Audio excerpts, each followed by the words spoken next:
Welcome back to episode 9 of the Roll the Tape podcast. I'm your host, Jackson White, alongside Aiden McNally and Jalen McKissick. So today we're going to be talking about in the NFL, a deep look into the playoff picture, who is the MVP favorite, and then we're going to be finishing the NFL segment with a little game of this or that. And for the NBA, we have your in-season tournament predictions and updates. Are the Pacers and Thunder true contenders, two very similar teams? Will Jokic win a third MVP? Where should Zach Lavine be traded? And what is wrong with the Golden State Warriors? And for our ending segment, we have our games of the week: Seahawks and Niners, Bills and Chiefs, Eagles and Cowboys, and we have a new game of the week, our bad game of the week. This time it's the Patriots, my bad, and Steelers. And then we have our starts and sits of the week. So let's get right into looking at NFL Week 13. Let's recap it. Let's talk about it. Thursday night football, Cowboys versus Seahawks. A surprisingly very good game, but the Cowboys picked up the victory 41-35. Going to Sunday, the Colts have an overtime thriller versus the Titans. They win on a game-winning touchdown 31-28. Another game here, Falcons versus Jets, a very low-scoring game, but the Falcons pick up the victory 13-8. Lions score a lot in the first quarter. They beat the Saints 33-28.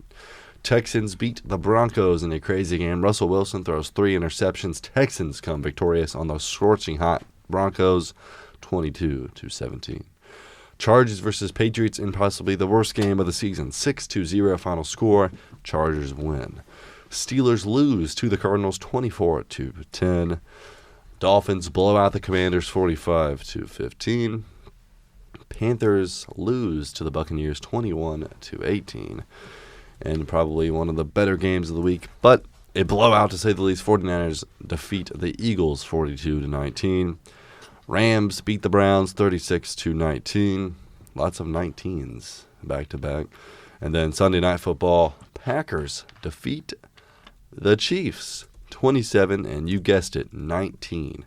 3 straight games scoring 19 points for the losing team, which is something I've not heard in the media, so that's crazy. Then Monday Night Football in overtime, the Bengals, without Joe Burrow, get the victory 34-31. And I'd like to welcome back in Jaden and Aiden, and we're going to be talking about the NFL playoff picture, getting right into it.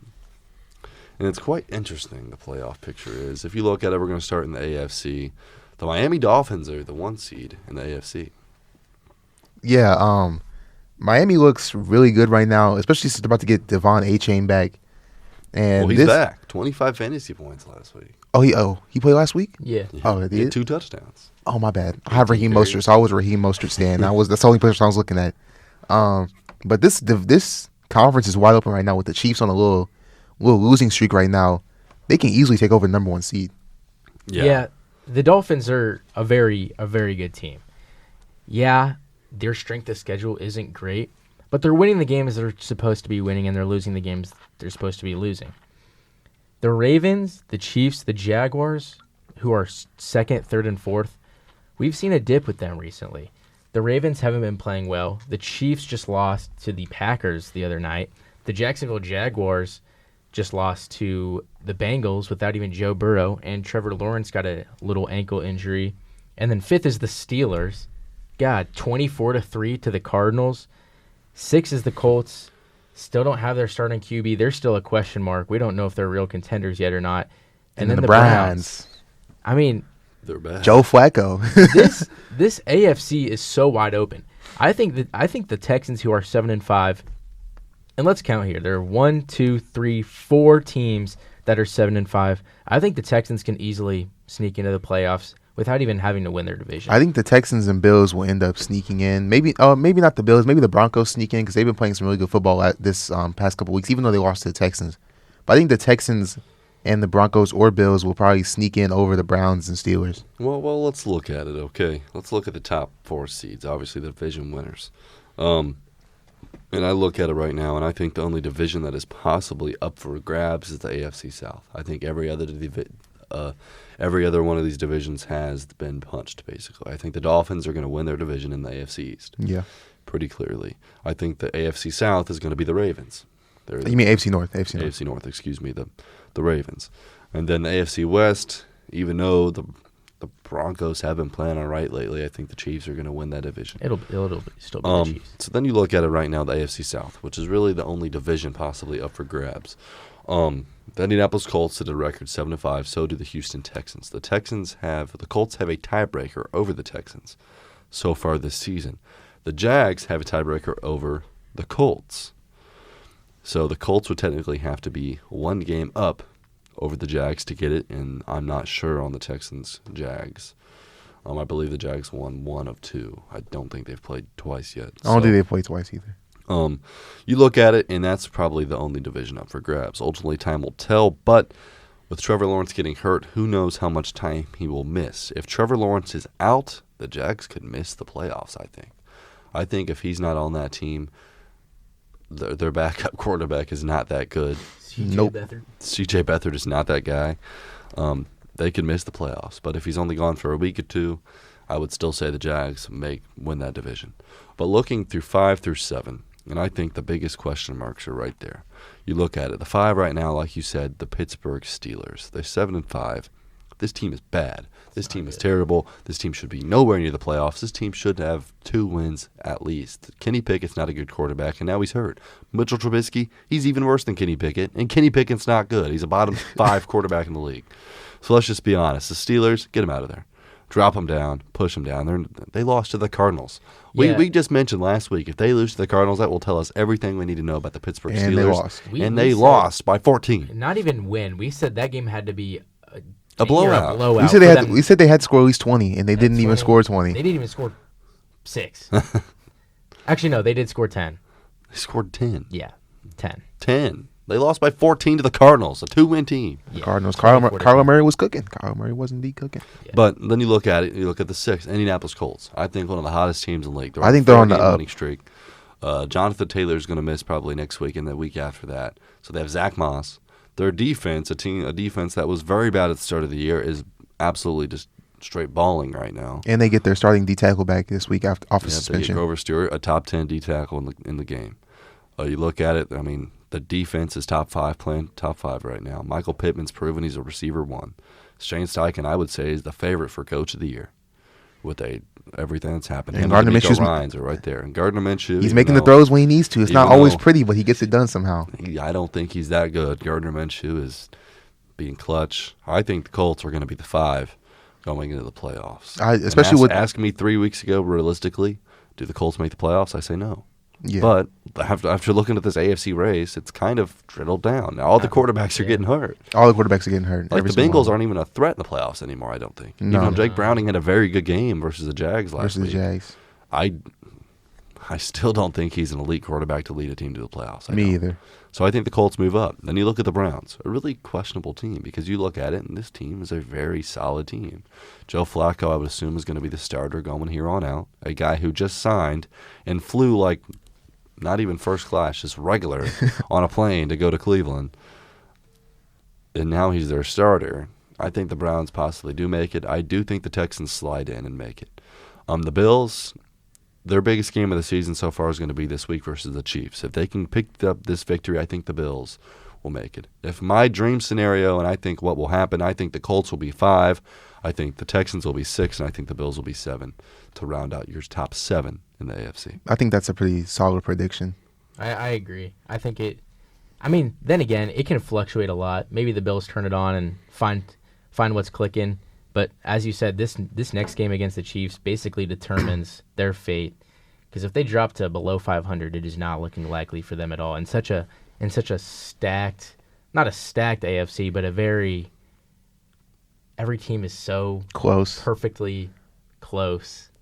And one loss at this point in the season will destroy everything. I think this next week for all of these teams, the Steelers, Colts, Browns, Texans, Broncos, Bills, will tell a lot. If any of these teams lose or win, that will show a lot for the rest of the standings for the rest of the year. Yeah, it really will.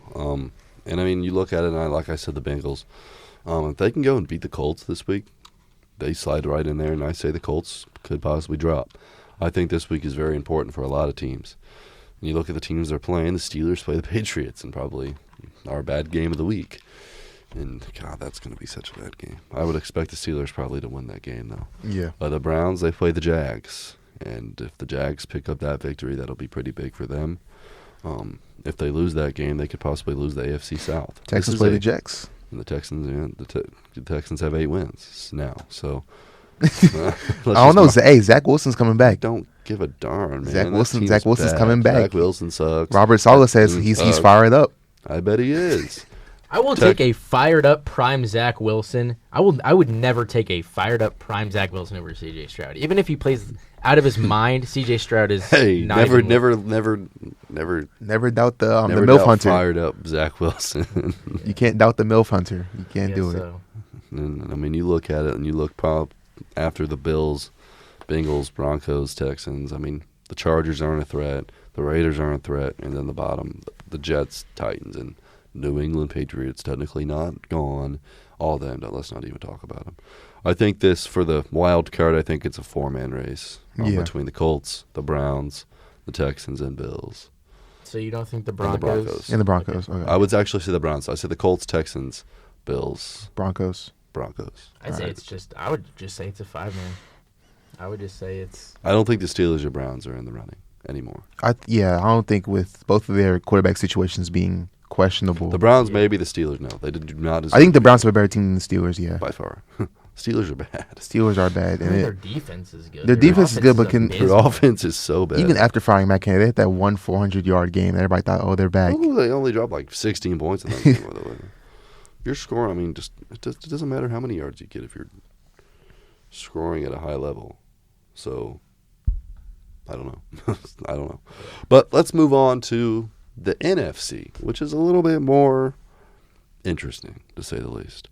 So you look at it right now as the top 4 seeds, and, well, the top 3 seeds, I would say, are pretty close to being locks. Yeah. The number 1 seed right now is the Philadelphia Eagles, and then 2 49ers, 3 Lions, and 4 Atlanta Falcons. And you look at it, and I think there's 2 divisions in here that could be messed with.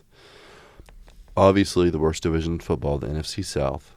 Any of our 3 teams that we picked, the Saints, Buccaneers, or Falcons, can make the playoffs.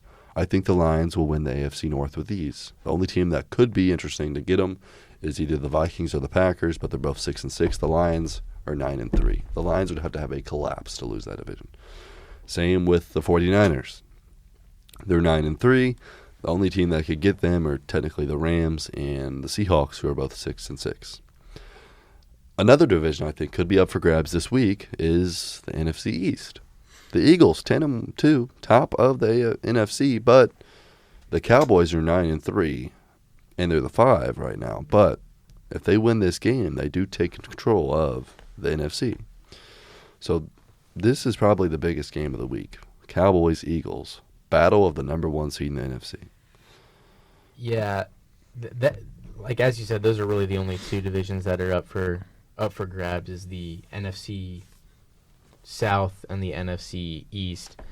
But NFC South? Oh, yeah. Yeah. Yeah, the 49ers and Lions, I feel like they basically have it locked up. A lot will have to go wrong for them to not win. A lot would have to go wrong. So I'll chalk those both up. But, I mean, here's the thing. Even if the Eagles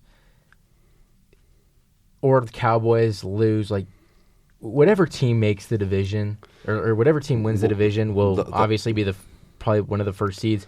But whoever loses is second. Will be the 5. I mean, it's not like it's that big. So it's not like it's life. You just don't host a playoff game. Is basically yeah. So ultimately, looking at wild card, the 5 is either going to be Cowboys or Eagles.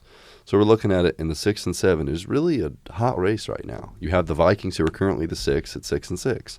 Then you have the 7, who are currently the Green Bay Packers, who've had a good comeback. They've had a comeback, to say the least. They're 6-6. Rams are 6-6. And then you have the Rams at 6-6, who blew out the Browns. Yep.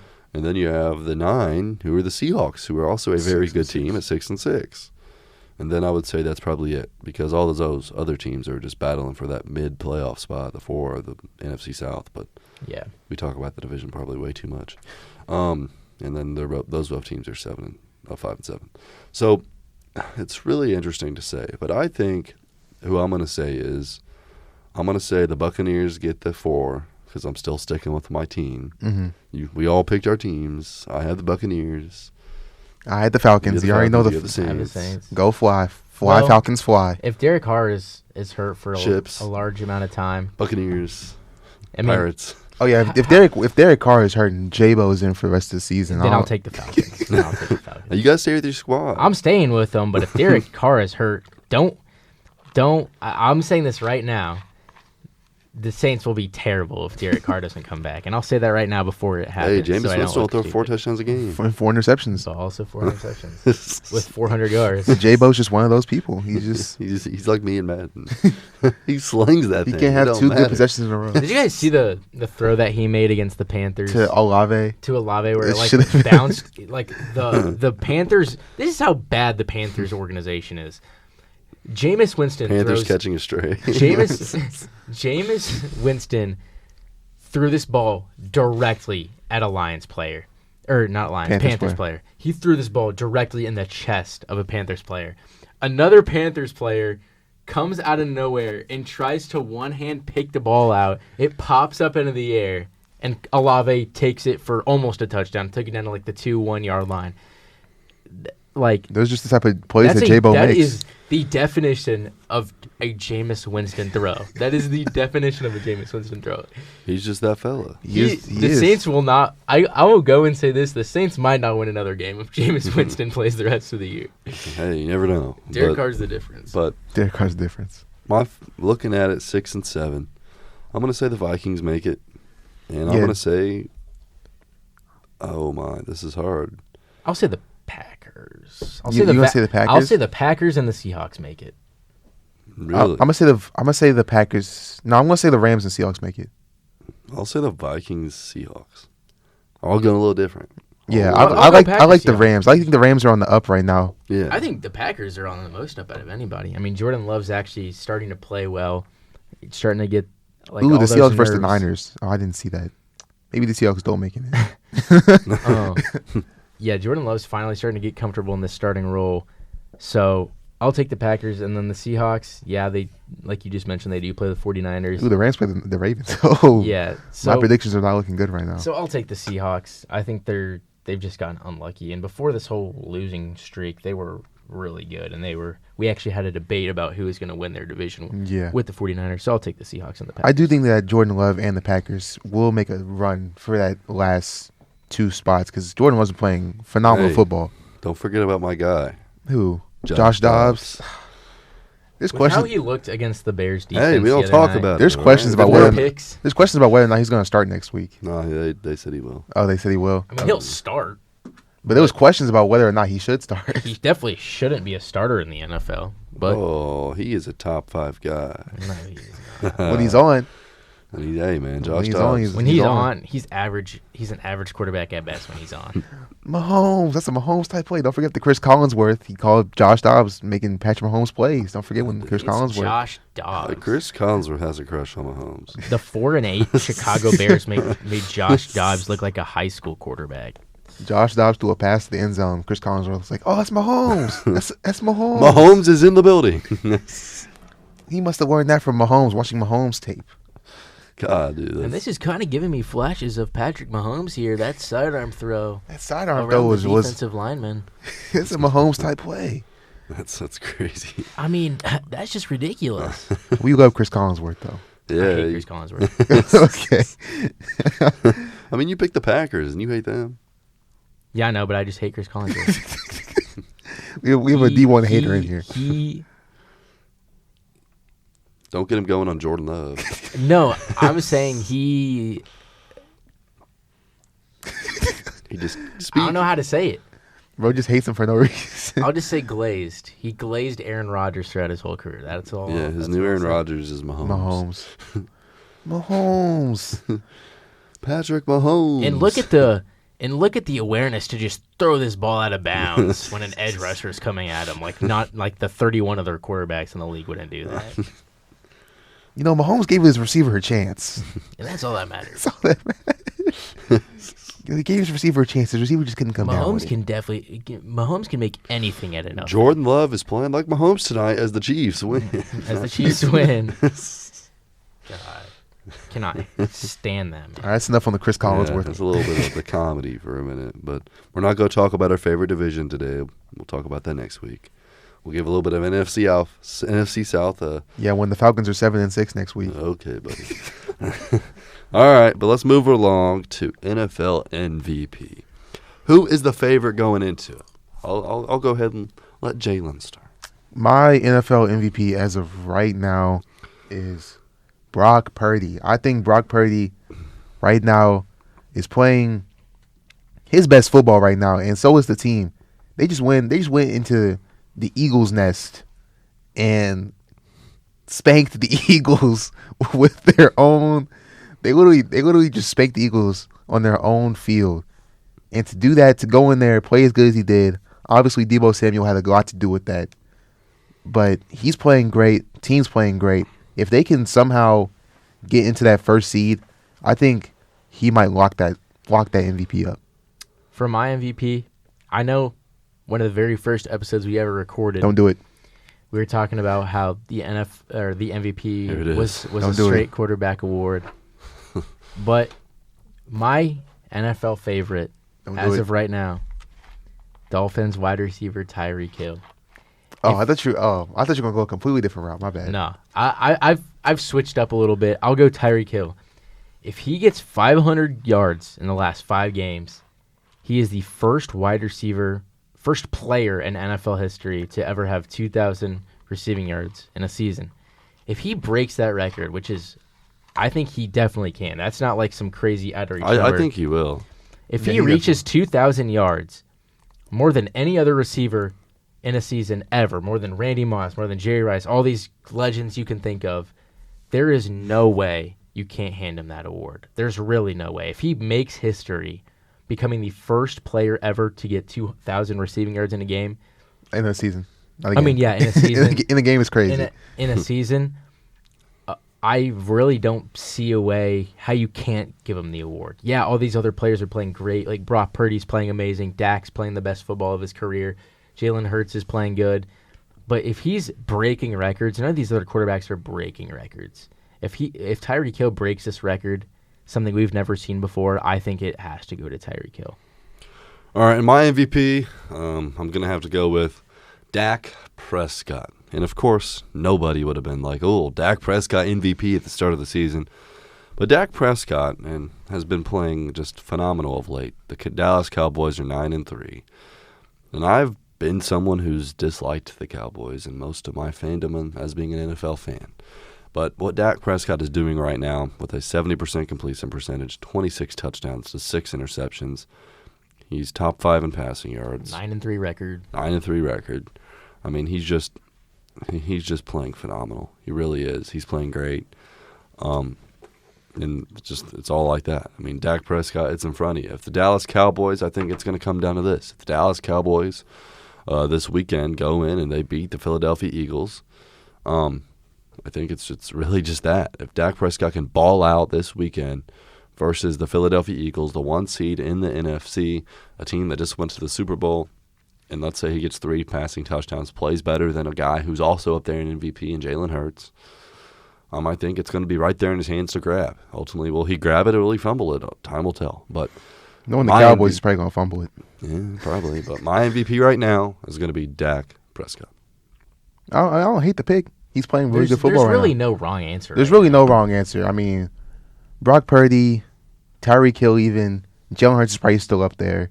Mahomes is always going to be up there. C.J. Stroud? C.J. Stroud's up there. C.J. Stroud is I think C.J. Stroud seventh in MVP voting. I think he has a real case. I mean, especially if he makes the playoffs. If he makes the playoffs and wins at least one game and with a good record, playoff too. Statistically is not supposed to matter at all. It is. Yeah, that's true. But I do think it does matter some. I think if he makes it, that really propels him. He brings that 2-14-1 team from last year. Yeah, I think he will win the MVP, and then team. DeMeco Ryans will definitely win Coach of the Year at that point. All right, moving along now to the San Francisco 49ers. And after their performance last Sunday, I think they need to get their whole segment to themselves.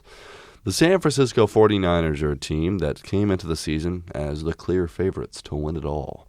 They started the season 5-0, and to a point where this single podcast you're listening to right now was giving them the championship. That we handed over the Lombardi Trophy to the 49ers after Week 5. And then disaster struck. 3 straight losses. They were 5-3. Well, ever since then, the San Francisco 49ers have won 4 straight games, including this game versus the Philadelphia Eagles, the clear-cut, quote-unquote, favorite of the season so far through 13 weeks. The Niners go into this game 8-3, the Eagles 10-1. The Niners walk into the stadium, going in Philadelphia, a place they were there last year. Obviously, we know what happened. They came in wearing all black, most of the players. Not Brock Purdy. Not he dressed like a farmer, but they came in and they looked like they were ready to put someone down. And well, the 49ers this week put down the Philadelphia Eagles 42-19. Brock Purdy having 8 incompletions, 19 completions, 314 passing yards, 4 touchdowns to no interceptions. Christian McCaffrey, 93 yards and a touchdown. Debo had a rushing touchdown as well. Debo also had 2 receiving touchdowns, 116. George Kittle, 68 yards himself. Brandon Ayuk, a touchdown. Jawan Jennings also had a receiving touchdown as well. And the defense single-handedly really beat up on this Eagles team. This Eagles team has a really good running attack. 13 yards for DeAndre Swift, 20 for Jalen Hurts rushing. Jalen Hurts, 26 for 45 passing for 298 and a touchdown. No interceptions, of course. But the 49ers put down the Philadelphia Eagles. Yeah, they went in there, beat them up, basically. And the Eagles didn't have no fight back. Nah. They had no fight back. And the They had no answer, the really. 49ers went into last year's NFC Championship game very confident. They were going to win that game if Brock And Purdy didn't get hurt. They were going to win that game. Brock Purdy obviously hurts his elbow, can't throw. And then we know what happens with their backup quarterback, Josh Johnson. And then Brock Purdy's forced back into the game. Can't throw. Basically to not be able to throw at all. Meaning you have to hand it off every play, and if you know someone's going to run the ball every play, you can basically stop it every play. And they put CMC at quarterback at the Wildcat. For a few plays, but CMC's never played, well, in college he played a little bit of quarterback, but he's never played quarterback besides a few throws in the NFL. So Yeah. Couple jet sweeps. But the real question is, are the San Francisco 49ers, after this game, the favorite in the NFL once again? Yeah.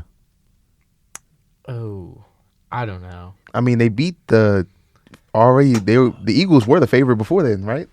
I'd say so. I would say so. So then they just went into the favorites' home and whooped them clean. Not easily. It kind of was easy. It looked easy, but like to go in there knowing who you're facing and what they want to do, and to stop them from doing that with little to no effort, and then they have no answer for what you're doing.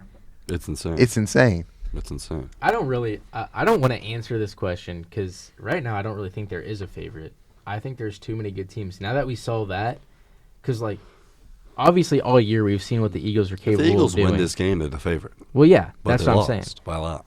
But they lost, so that brings up a lot of question marks. Oh, but the 49ers lost 3 straight earlier in the year and looked terrible. Well, Brock Purdy cleared concussion protocol, comes back, and is the MVP odds favorite. But the Eagles have the best roster in the league. The Dolphins have the best offense in the league. Like it's such a toss-up. I don't really know. If I had to pick one right now, it would probably be the 49ers. But really, I feel like I'm just going to let time do all the work because I really don't think there's really a correct answer right now. I really don't. Ultimately, we'll see. I think this week 14, is probably the biggest week so far this season for a lot of teams. So I think next week's episode is going to have a lot of interesting things to talk about. But moving on to a new game that we're going to be playing to end out the NFL season, and we're going to be talking about this or that with NFL quarterback Justin Herbert. So let's get right into it. Yay. I'm hosting today. These two goons right in front of me are going to be saying who would they rather have, Justin Herbert or the player I'm going to name. So let's get right into it. Would you rather have Justin Herbert or C.J. Stroud? Right now, Stroud. I would rather have C.J. Stroud, yeah. Justin Herbert or Sam Howell? Herbert. I would say Herbert. Shouldn't even be a conversation, but Yeah. okay. Justin Herbert or Tua Tagovailoa? Tua. I'll give the edge to Tua. I'll give it to Tua. Justin Herbert or Jared Goff? Ooh. Because Jared Goff's been playing so bad recently, but so has Herbert. Oh, has Herbert really been playing bad, or is it just his team? Okay, are we saying like right now or to like Right now. be the quarterback of your franchise? Right now. Okay. Ooh. I'm picking Goff. I'm picking Herbert. I feel like I have to go. I'm picking Herbert. Goff. Herbert. Actually, I don't know because what has Herbert proven over his career? I'll go Herbert. Okay. Justin Herbert or Dak Prescott? Dak Prescott. I would say Dak. Yeah. Justin Herbert or Josh Allen? Josh Allen. Justin Herbert or Brock Purdy? Brock Purdy. Right now, Brock Purdy. Justin Herbert or Patrick Mahomes? Mahomes. What? Justin Herbert or Trevor Lawrence? Oh, Trevor Lawrence. It's Trevor Lawrence. I'm gonna go Trevor. Okay, Justin Herbert or Jalen Hurts? Jalen Hurts. I don't really think that's much of a conversation. I'll go Jalen Hurts right now. If you give me that look and say Justin No, Herbert, because I'm looking at the All right, I'm so looking at now the stats. that's I was level looking at the one. stats. That's level one. So now we're going to go to level 2, which is more players that aren't that good. Justin Herbert or Geno Smith? Herbert. Right now. Herbert. Geno. I'd take Geno. That's crazy. Justin Right now, Herbert Geno. or Jordan Love? Right now, Herbert. Herbert's proven more than Love. Justin Herbert or Matthew Stafford? Herbert. Stafford. Justin Herbert or Baker Mayfield? Justin Herbert. Herbert. Justin Herbert or Derek Carr? Herbert. Herbert. Justin Herbert or Lamar Jackson? Lamar. Justin Herbert or Joshua Dobbs? It's Herbert. We can't get too ahead of ourselves here. We can't. It's Herbert. It's Herbert. And finally, the last two, Justin Herbert or Russell Wilson? This year, Russell Wilson. I'm still picking Herbert. And finally, Justin Herbert or Gardner Minshew? Justin Herbert. No, I'm joking. As much as I want to put Gardner Minshew, it's definitely Herbert. by far. Yeah, I'd have to say. So, yeah. And there's other names too, but I don't think we want to worry about them. I just want to hear a couple of them. Just throw them out, even if it's Mac just Jones, okay. Kenny Justin Pickett, Herbert. Bryce Young. Kenny Pickett's a conversation. No, I'm joking. Justin Herbert. I mean, Justin Herbert's going to be over those guys. Other guys, you could say, I won't even say him, actually. Yeah. Tannehill, O'Connell, Garoppolo, Levis, Fields, Wilson, Ritter. The Riddler. The Riddler, Danny Dimes. I mean, all on. Yeah, Daniel Jones is a good conversation. What? I'm kidding. I'm kidding. Tommy DeVito. Kirk Cousins before he got hurt would have been a good conversation. Jay Browning. I mean, it's just. Ooh, Kirk Cousins before he got hurt. I probably would have picked Kirk. Cousins. I would have picked Kirk. Yeah. Here's the thing: Justin Herbert has such a good team around him. Actually, He has Keenan Allen. Quentin Johnson around He has him. Keenan Allen and he has Austin Eckler, and that's about it. Gerald Everett. Gerald Everett's a good tight end. But their defense sucks. Sucks. And what Offensive are they, line 4-8? Sucks. What are they? They're 5-7. 5-7. And With then, an ugly loss the past 3 weeks. And then Quentin Johnston. I feel bad for that man because he's going to be catching some strays for the next couple weeks from those Chargers fans. Bad. I know they did beat the Patriots 6-0, but I'm counting that as a loss for them. to snoop down to the Patriots level and only beat them 6-0. I mean, at least their defense didn't give up any points, but I think my high school's defense couldn't give up any points to the Patriots right now. So, I don't know. I'm counting that as a loss to the Chargers in my book. The Patriots are very bad. But we're going to move along and change sports now to the National NBA. Basketball Association. Let's get right into it. In-season tournament is right going at it. And whenever this is posted, it will be time for the East semifinal games. Well, let's talk about the quarterfinals. East and West, of course. But let's talk about the quarterfinals. Let's go over to the Western Conference with the Lakers knocking off the Suns 106-103 in a close game there. That was last night when this is being recorded. But overall, a really good game. That was LeBron and Durant. It was LeBron Durant face-off. And It was crazy. LeBron game. came on top in the win, but Durant played amazing. Phenomenal. He wasn't missing at But all. LeBron also had another game where he had, I'm not sure the full stat line, 25-ish. He had 30, I think. 30, I think, yeah. I mean, he had in one of those LeBron games where he just does LeBron things. 38. And then has someone else finish the job for him. I'm who- joking. I I'm was- joking. I was I'm like- joking. I'm joking. I was like, who finished? Joking. I'm joking. I was like, who finished it for him? Here, I'll look at Austin the Reeves. official stat line. I think LeBron had 31, 11 assists, 8 rebounds, 5 steals, and 5 5 threes. Before made. this, we had an actual hour debate about MJ and LeBron, and Yeah, that was That- that's the context We'll save behind we'll that save joke. that We'll for save that for another. another- Kevin Durant in this one, 31, 7 and 4.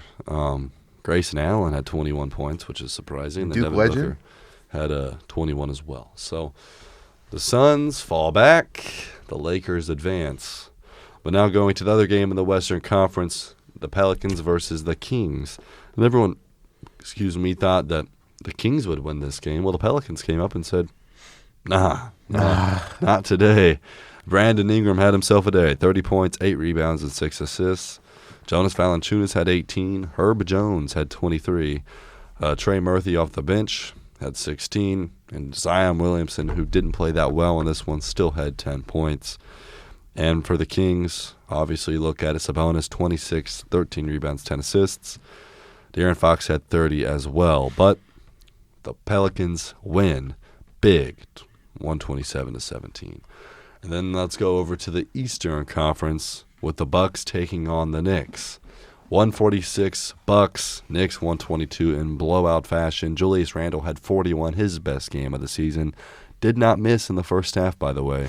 But the Bucks proved strong as Giannis had himself a day, 35 points. Damian Lillard had 28. And if those two guys are clicking, nobody is going to beat them. Nope. But probably the game so far of this tournament has to be the Pacers versus the Celtics, a very back-and-forth game. The Pacers go ahead to knock off the league's best team, the Boston Celtics, 122-112. Tyrese Halliburton has you could say his Kodak moment versus the Celtics, having 26 points, 13 assists, and 10 rebounds, his first career triple-double. Miles Turner had 17, 21 for Buddy Hield with a game-clinching 3, Obi Toppin 12, and Aaron Nesmith in a comeback game had 14 points as well. Mathurin had 16. For the Celtics, you look at it, Tatum 32, Brown 30, and Sam Hauser, that guy, 15 points on straight threes. And that guy, and Derek White, had himself a pretty good game as well.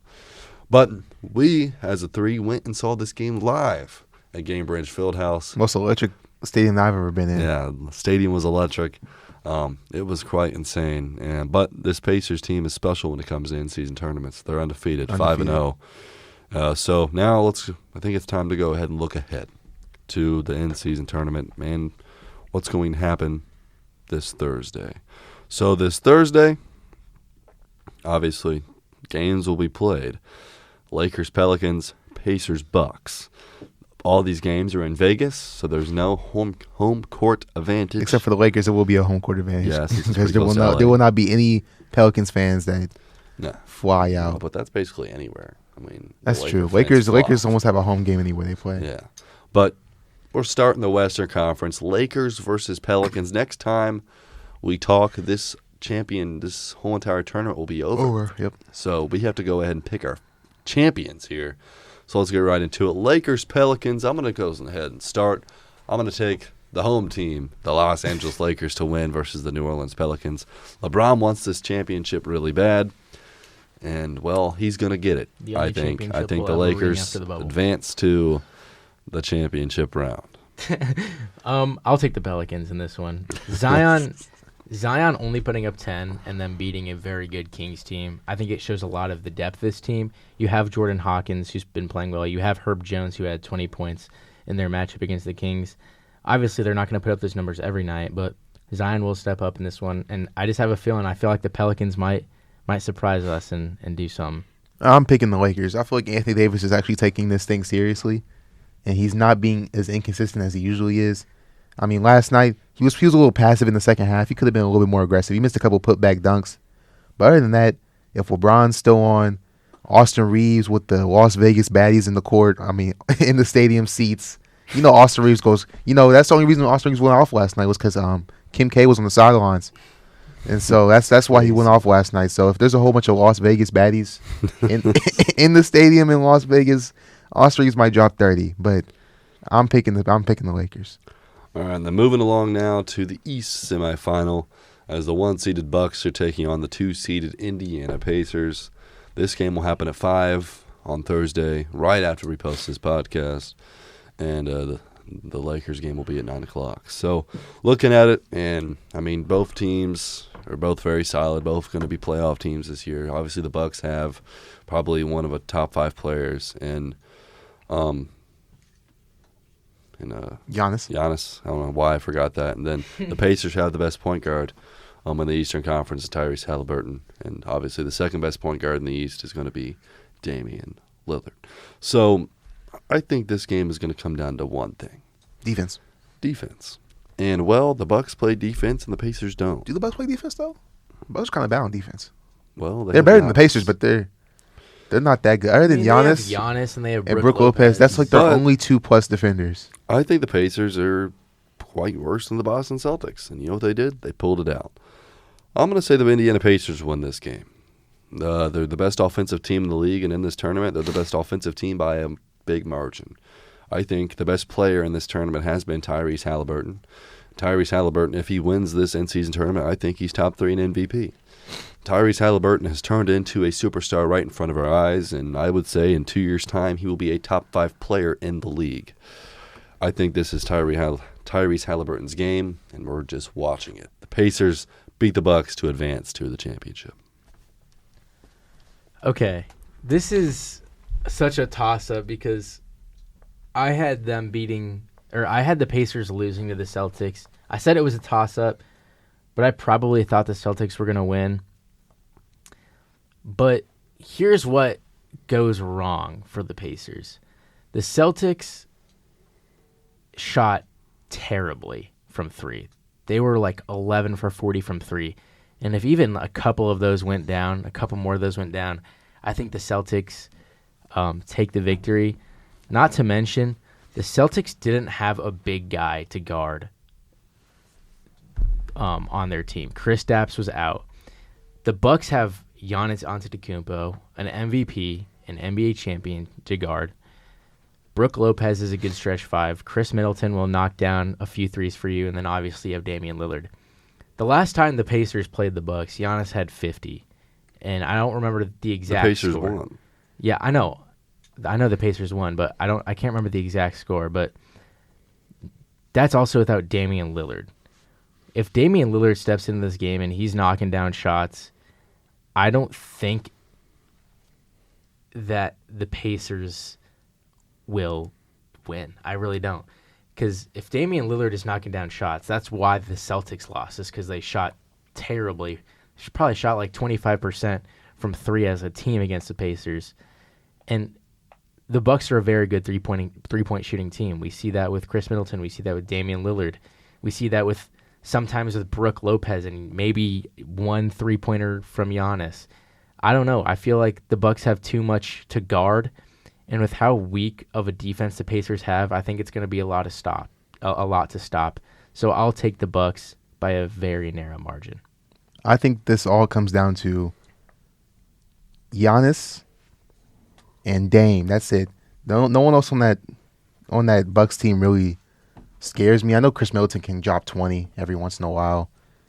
Malik Beasley can hit a couple threes. Brook Lopez can hit a couple threes. But other than Giannis and Dame, no one else is putting up over 25 to 30. So if the Pacers can eliminate at least one of them, just either hold Giannis to 20 or Dame to 20, I feel like they can pull this out. But then again, the Pacers aren't that good defensively. Yeah, the Pacers Celtics games, like, they played great defense, but their 3-point defense was terrible. Like, they were just missing. They let up 45 3-point attempts, I believe. And if the team even shot 30% from 3, if the Celtics even shot 30% from 3 in that game, we'd be talking about the Celtics and Bucks right now. So for my final prediction, as much as it pains me, I'm probably gonna have to go to the Bucks. As much as it pains me as an Indianian, as a Hoosier, I might have to go the Bucks. Well, I mean, it's a valid thing. It is. But there's one team that has defeated all odds in this tournament, and it's been the Indiana Pacers. And this tournament was made for teams like the Indiana Pacers to succeed. Teams that possibly could never win a championship. I think if Tyrese Halliburton continues the trajectory he has been, and they get him a second star, maybe a guy out in L.A. named Paul George, who knows? Who knows? I think they could possibly do that, but they've never done it so far. So an in-season tournament championship would be so much to the state of Indiana, and I think the players know that. I think the best coach left in this tournament is Rick Carlisle, and ultimately it's going to come down to, I think, coaching. So championship game, we're going to look at it. I'm going to say it's going to be Lakers versus Pacers. These two guys over here. Pelicans, Bucks, and Lakers, Bucks. Lakers, Bucks. So I'm going to go and say, well, why not?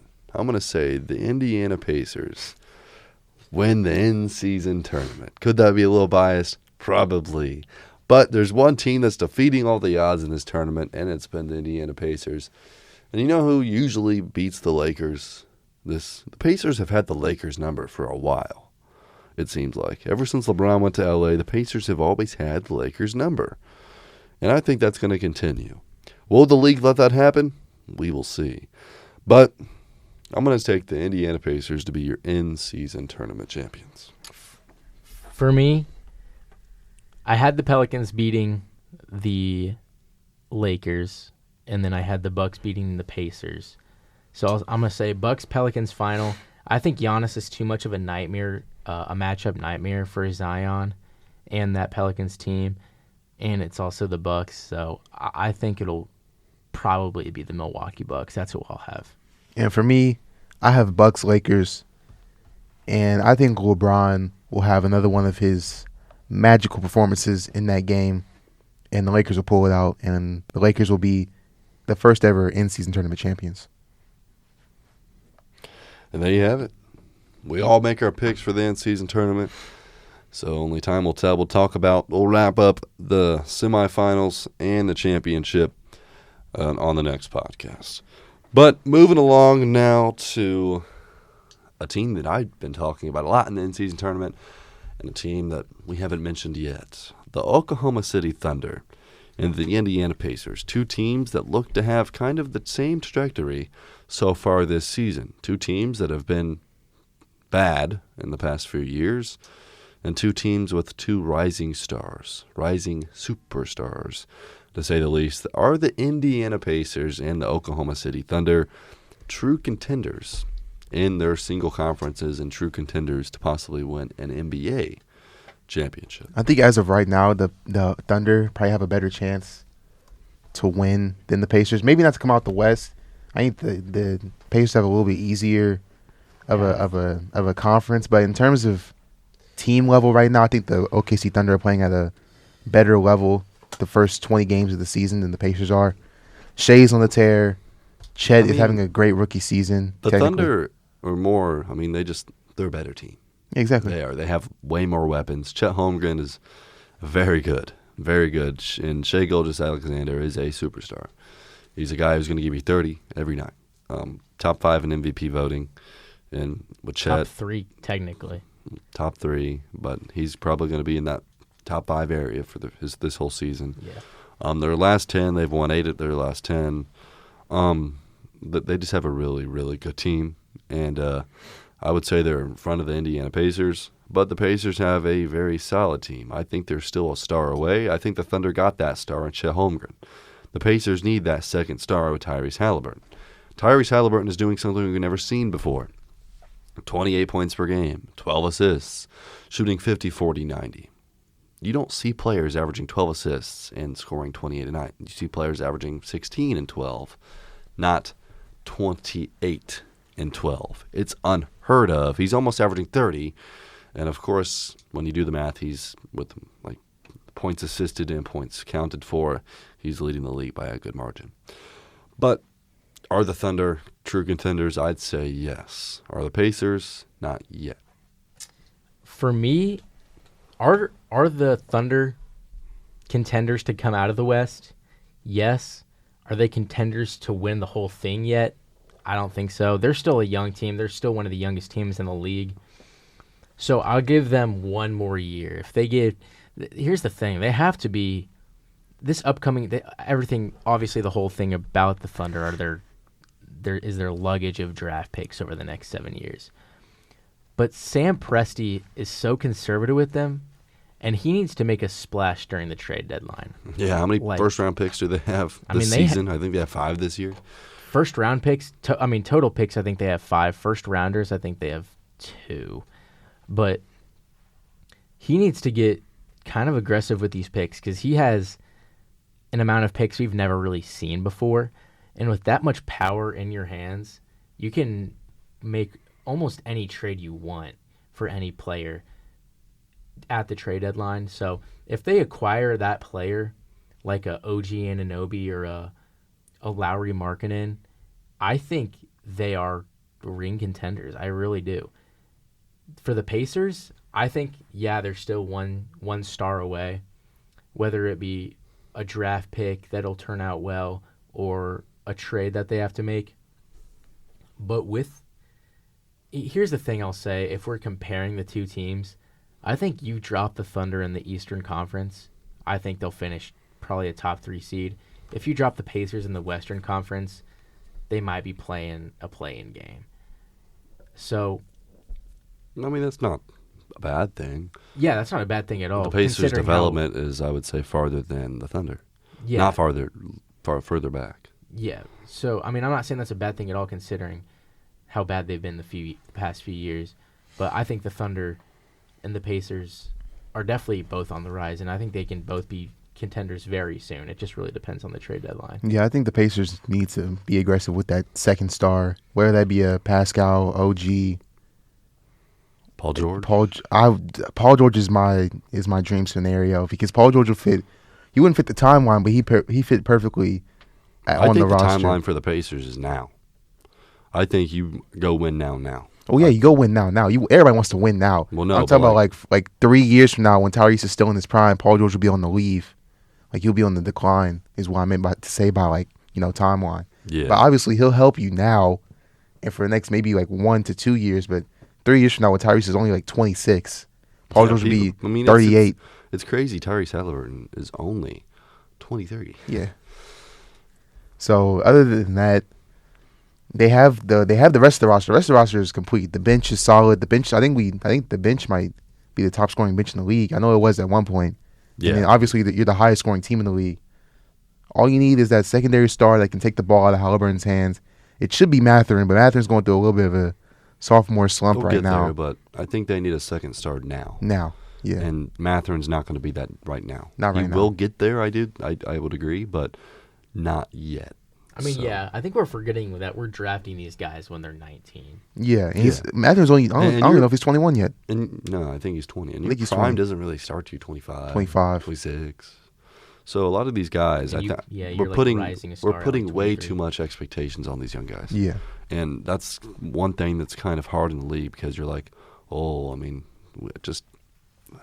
know it's a copycat league, but there's some guys that come in the league at 21, like a Luka, and be just dominant out of the gate, and it's just not going to happen. A lot of guys in this current NBA draft class have been not that good this year. I mean, a lot of them are in the G League. If you go 1 through 10, Amen Thompson's in the G League. 7 of them have played in G League so far this season. Even though Amen Thompson, the fourth or fifth pick?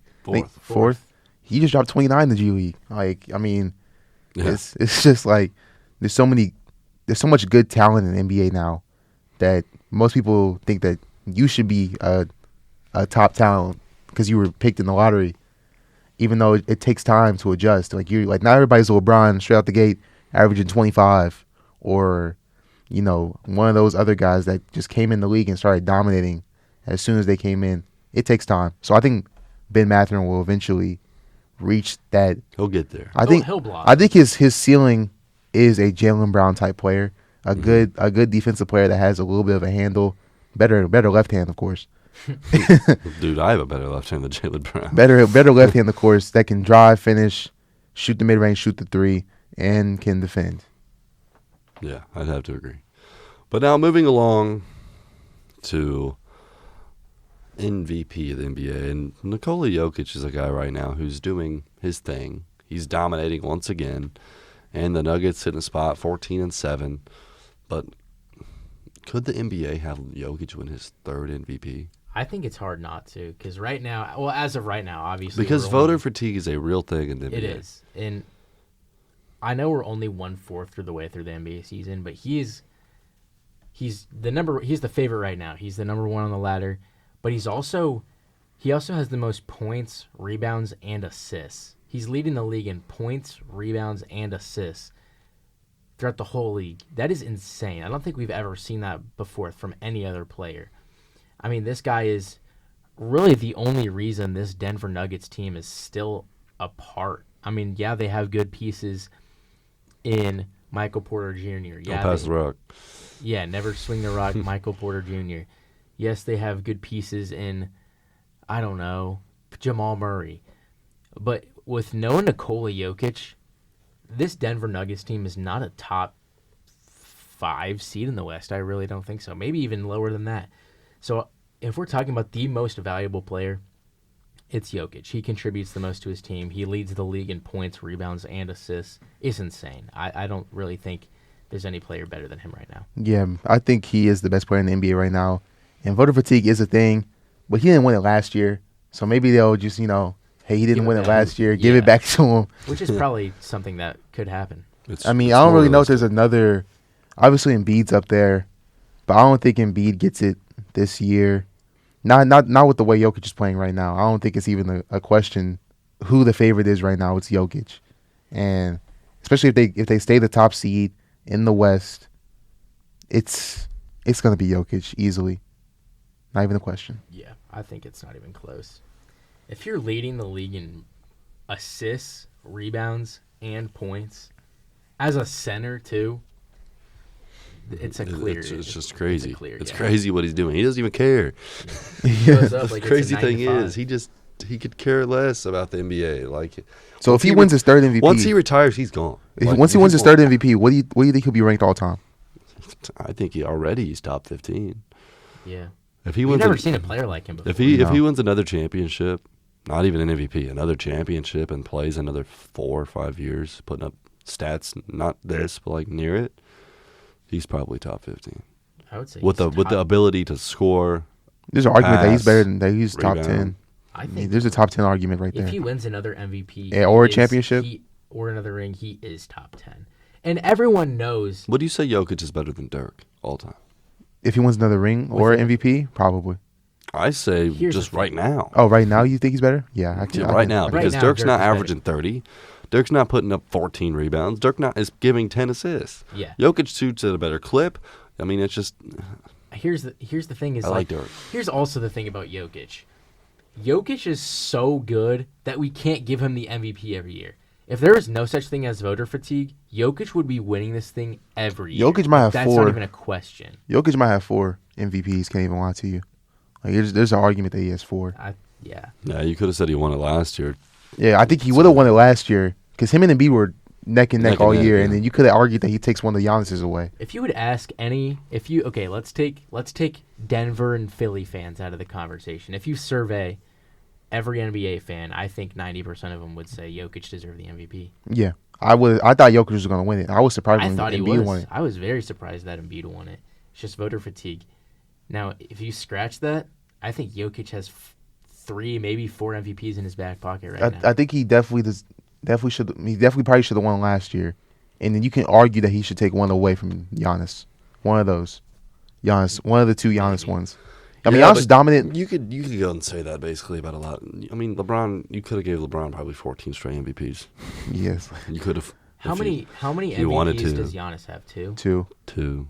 Okay, well, it's you definitely can't take away the defense of the. No, you can't take away that one, but the one you could go after take that, away LeBron, James Harden's MVPs too, and give them to LeBron. I mean, it's just how it is. It's just how it is. It's always usually like a 2. It's hard to win race. a lot of MVPs in the league. Yeah. Steve Nash, greatest. MVP. Steve Nash, the one he took away from Kobe was crazy.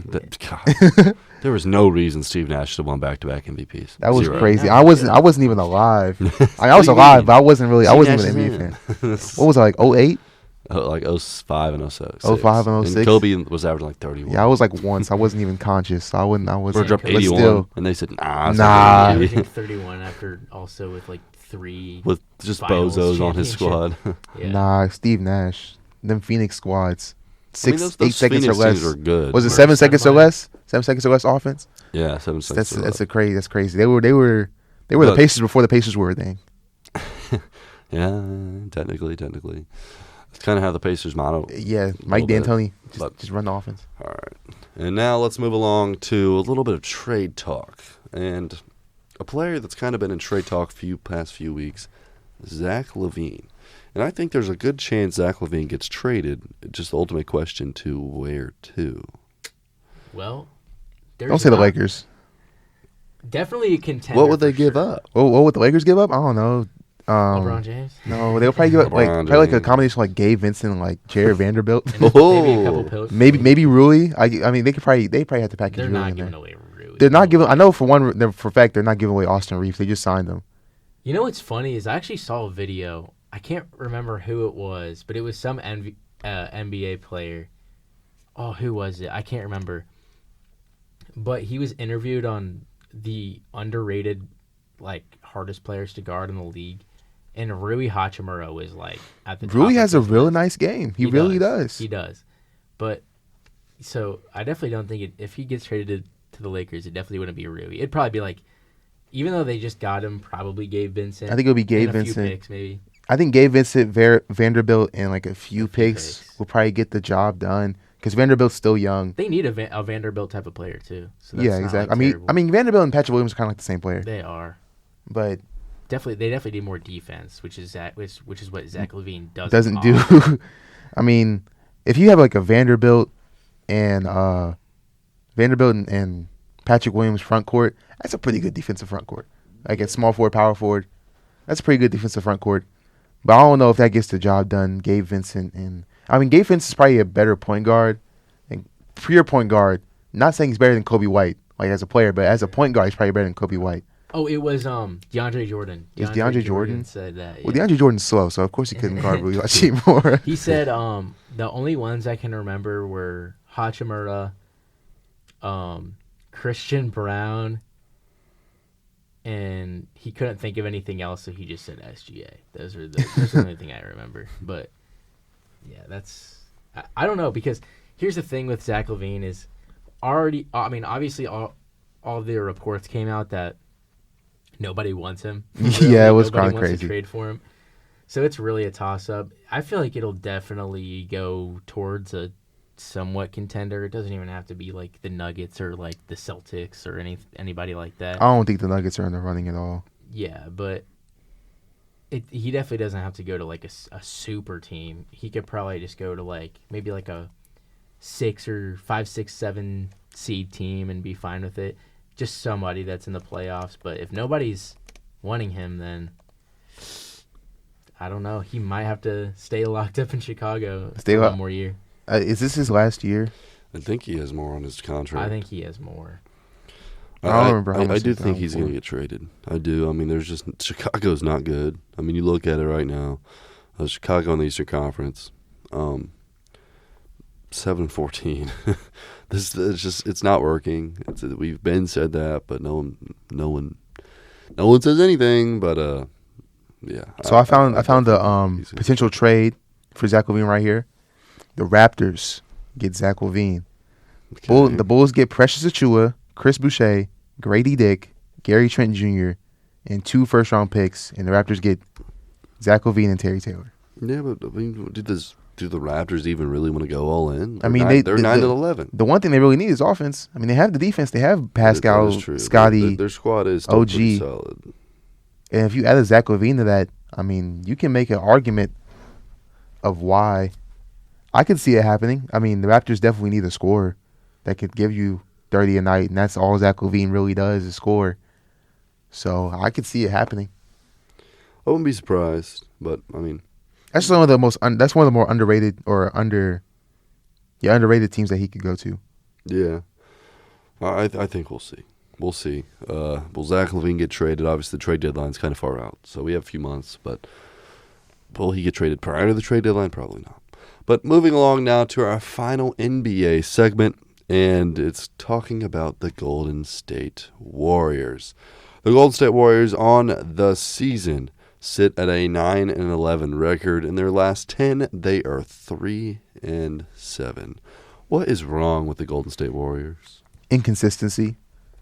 I had the stats up earlier. Hold on, I got to pull them back up. But I know for a fact that most of their players are shooting piss poor from the field, except for Steph Curry. That's the only person on this team that is showing any signs of consistency, night in, night out. Draymond's shooting bad. We already know Klay Thompson's shooting bad. Even Chris Paul, who they brought in to right the ship. He hasn't played bad. No. I'm talking about shooting percentages. Oh. They're not good. So inconsistency throughout the entire team, other than Curry, is bad. And this team it's past their prime. This is the winding down of the Golden State Warriors. Stephen Curry's still there, but Klay Thompson's nowhere near the player he used to be. Nowhere near.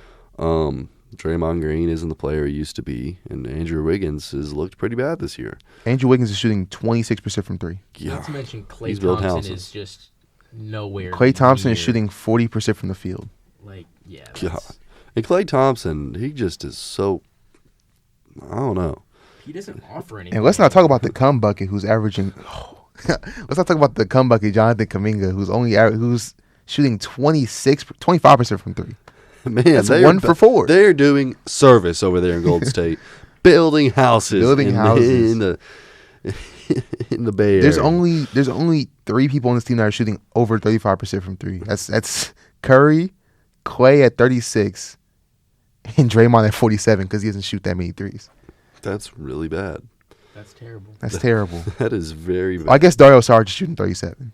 Oh. I feel like another big issue is honestly their front court is just too flooded. Flooded? You think so? Chris Paul, Steph Curry. You mean backcourt? Or backcourt, yeah, sorry. Well, I think Chris Paul would be better on this team. He's better than Jordan Poole would be on this team. Oh, yeah, I think he adds a little bit more than Jordan I Poole. didn't think they'd think Klay Thompson would be as bad as he has been this year. No. Klay Thompson has been bad. I didn't think they'd think Wiggins would shoot that bad. I think if I'm Golden State, I'm looking to ship out Wiggins for a guy who could come in and be a really good shooter. Zach Lavine? And a guy who we just mentioned, Zach Lavine.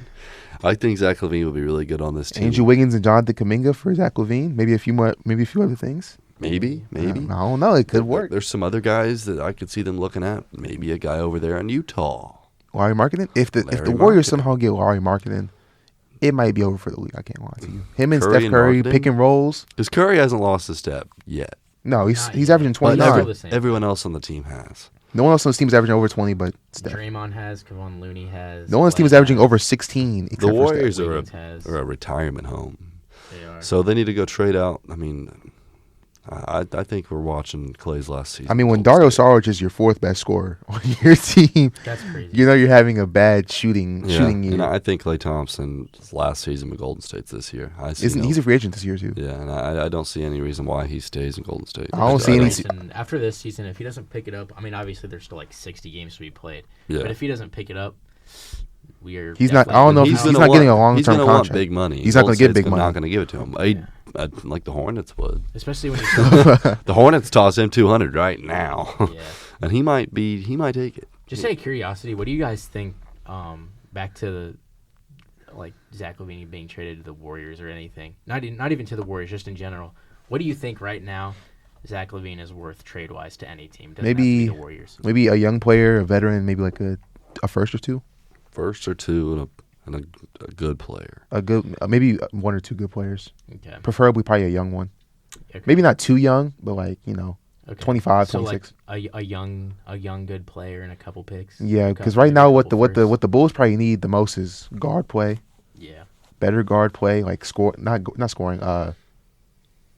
Playmaking guard play. They have scoring guard play. They need playmaking guard play. Kobe White's not going to go out there and get you 8 assists a game. That's just not who Kobe White is. He had 8 assists the other night, but that was an outlier. He's not going to do that every night. You need someone that can go out there and just facilitate. You don't need a point guard who wants to go out there and just score every time. That's not really what you need when you have a guy like Kobe White already. They need like the dream guard for the The Warriors? No, for the Bulls. For the Bulls right now would be a Trae Young, a Tyrese Halliburton. Oh yeah. You're not going to go. Not going to go. No. Like, absolutely. I think those, but I'm just saying that's the type of guard they need. The guard they could probably get, if they really wanted to, they might be able to get McConnell. If they really wanted one. I mean, McConnell's not going to help them. I mean, he'll help them facilitate. That's it. I think McConnell is the exact same player as Alex Caruso. Alex Caruso's not a passer. Alex Caruso is more defensive. I think TJ McConnell looks to pass a lot more than Caruso Alex can shoot. And where's Ricky Rubio at? Call up Ricky Rubio. He's somewhere. I don't know where he's at. They just need a pass first point guard, and they don't have it right now. And I think they can go get. I don't know where Ricky Rubio's at, but he would be perfect. You know who'd be the perfect pass first point guard for the Chicago Bulls team? Lonzo Ball. But he's just his knee is just it's terrible. And tarnished. He'll come back next year. I think he said that for like the past 2 years. He said that last year. He could stand on it on one leg, ladies and gentlemen. Yeah, he was doing the little squats with the one leg. And he was struggling a little bit. He was out of breath after that. So, yeah. I mean, once they get Lonzo, I feel like Lonzo's if Lonzo can come the back, difference for this team. He was the difference. They were very good, and now they don't have him, and they're bad. And now they're going to trade away Zach Lavine, so now that whole experiment's going to be over. It's time to blow it up in Chicago. It's time. I think they should ship them all three: Vooch, DeRozan. Because DeRozan's up there in age. They just paid Vooch a bag. I mean, I wouldn't be mad if they stuck with Vooch. Wild. Vooch is like 31. So Vooch is a little bad. He's not good. He's a little old. He's not that good. DeRozan's at least 34, 33. But DeRozan's type of play style, he can last till he's 38. Yeah. Oh, my bad. Because of the mid-range game. Mid-range game is like not 34 right now, is he not? 33. 33, 34. He's like Paul George age. Yeah. But I can see him staying in the league and being efficient and productive for at least a good another 3 to 4 years. Because mid-range game, you don't need that much athleticism to do that. You just need to know what you're doing. That's about it. And he knows what he's doing. He knows what he's doing. But moving along now to the games of the week, NFL 14 edition. Let's get right into it. Our first one, Seahawks at 49ers. The Seahawks 6-6 on the season. The 49ers 9-3. And I'm going to take the San Francisco 49ers to get to 10 wins. I'm also going to take the Niners. I don't think this game would be particularly close. I think the Niners put it on them early, forced Geno Smith to pass, only to pass, because they're going to be down by double digits probably by the halftime. I got the Niners. I think the Niners will ruin the Seahawks playoff hopes this week. I'll take the Niners. Moving along now, Bills versus Chiefs. Of course, the Bills 6-6 on the year. Chiefs 8-4. Even though the Bills are 6-6, they're still a top team in the AFC. I'm going to take the Buffalo Bills to get back to their winning ways and defeat the Chiefs in Kansas City. I'll take the Bills too. I feel like the Bills are in a win now, do or die type of mood right now, while the Chiefs are kind of have some breathing room in their division and are kind of on a down slope. So I'll take the Bills. As Chris Collinsworth would say, never bet against Mahomes. And I'm not betting against Mahomes. I'm taking the Chiefs. I think Mahomes, Andy Reid, and Travis Kelce get back to their winning ways in this one because the Bills are on a little bit of a roller coaster in terms of playing good and playing bad. I think the Chiefs take advantage of that.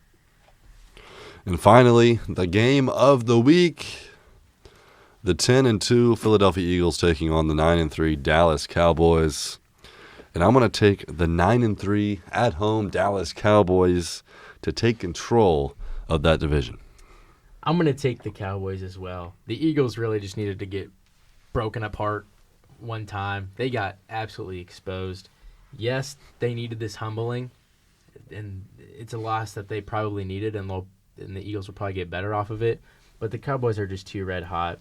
They have the second MVP favorite in Dak Prescott, so I'll take the Cowboys. The Eagles did just get Shaquille Leonard, but will that matter in the long run? Nah. Probably not.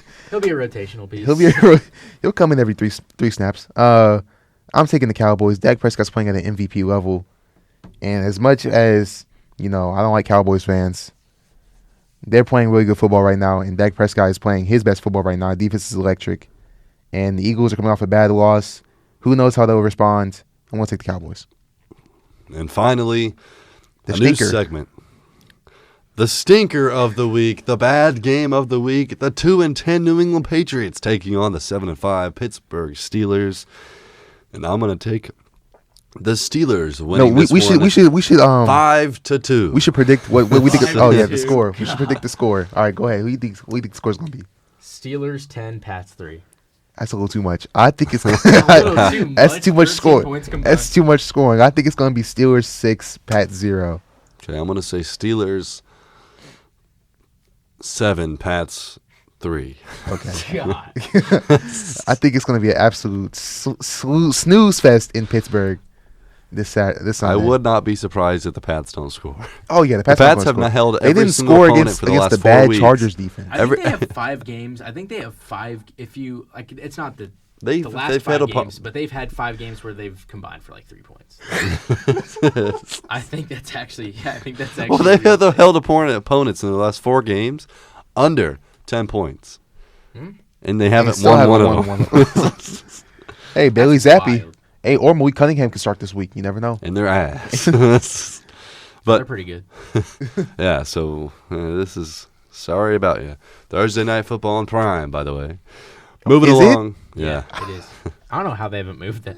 Thursday Night Football, Amazon Prime. They picked the worst games to. Al Michaels might just like quit mid game. He's already not sound electric at all. Al Michaels is gonna walk out that game. He finally got a little bit of enjoyment in his life with that 41-35 shootout with the Seahawks. And He's not getting one this He's week. not getting one this week. All right, moving along. Imagine it's like a 52-51 game. I would blow up. I think I'd blow up. But starts and sits NFL Week 14 edition. Let's get right into it. I'm going to say and start Devon A-Chain. He is officially back. 25 points last week. Will he have 25 again? I don't think so. But he's back being the lead back in that backfield. They score points. He's going to score some points on your fantasy team. I'm going to say sit Kenneth Walker. He hasn't played the best of late, and they're playing against the San Francisco 49ers, which means a passing script, and they're going to be behind, meaning they're going to have to throw. So I'd say sit Kenneth Walker. I'm going to say start James Cook, Buffalo Bills running back. They're in a win now, do or die mood, like I just said a few minutes ago. And they're playing the downslope Kansas City Chiefs. I think James Cook at least scores 1 touchdown in this one. And then my sit is Jordan Addison. We've been seeing a little bit of a dip from him recently after his crazy start to the season, averaging like a touchdown a game in like the first good handful of weeks. But now Justin Jefferson is back off of IR. That'll take some of the duty off of his hands. So I'll give it to my sit to Jordan Addison. For my start, I'm going to have Colts wide receiver Josh Downs. I think after Cincinnati's win last week, that Shane Steichen will want to come out firing, trying to get an early lead, and Josh Downs plays a big part in that. And for my sit, I'm going to have Dalton Kincaid because Dawson Knox is back this week. Now, will Dawson Knox play a lot? Maybe. But he might take a couple of targets away from Dalton Kincaid, so I'm going to say sit Dalton Kincaid. And that's going to wrap it up. It's been fun, obviously. Episode 9 of the Roll the Tape podcast. Of course, go follow us on all social medias, Roll the Tape Sports, and on Twitter at Roll the Tape Pods. But for episode 9, it's been fun. Until episode 10, we'll see you next time. Yes, sir. See ya.